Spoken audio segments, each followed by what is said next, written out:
له عواقب وخيمة أيها الإخوة. اسمعوا آخر قصة، وربما ما كنت أريد يعني أدخل يعني في وقت حتى زاد 3 دقائق، لكن المهم لعلنا نختصرها. مر أحد سكان الجزيرة العربية على باكستاني يبكي، فسأله ماذا يبكيك؟ فأخذ الباكستاني هذا الرجل من الجزيرة من يده فقاده إلى قرب برميل القمامة، فقال له انظر. قال ايش هذا؟ قال له شوف. قال ايش فيه؟ قال عيش ولحم عند برميل القمامة. قال ايش فيه؟ قال له ما في شيء.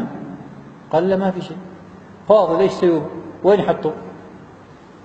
قال ايش رايك اخبرك عن تاريخكم؟ قال ايش تاريخنا؟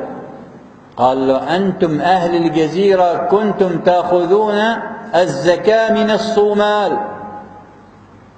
طبعا بعض الناس ما يصدقوا مثلك، الصومال فقير الان، عندما كانت الصومال مثلكم الان وفعلوا فعلتكم وعاقبهم الله تعالى، والآن هم الفقراء وأنتم الأغنياء، وإن استمر الحال بكم على ذلك ستعودون كما هو حال الصومال اليوم.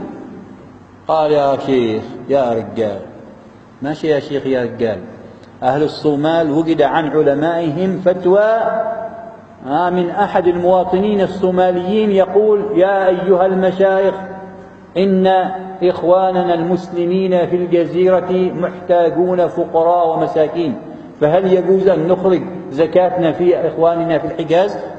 فأجاب علماء الصومال نعم، إن إخوانكم محتاجين وأنتم لديكم الفضلة ولا يوجد لديكم الفقير والمحتاج، فأخرجوا زكاتكم في إخوانكم في الجزيرة.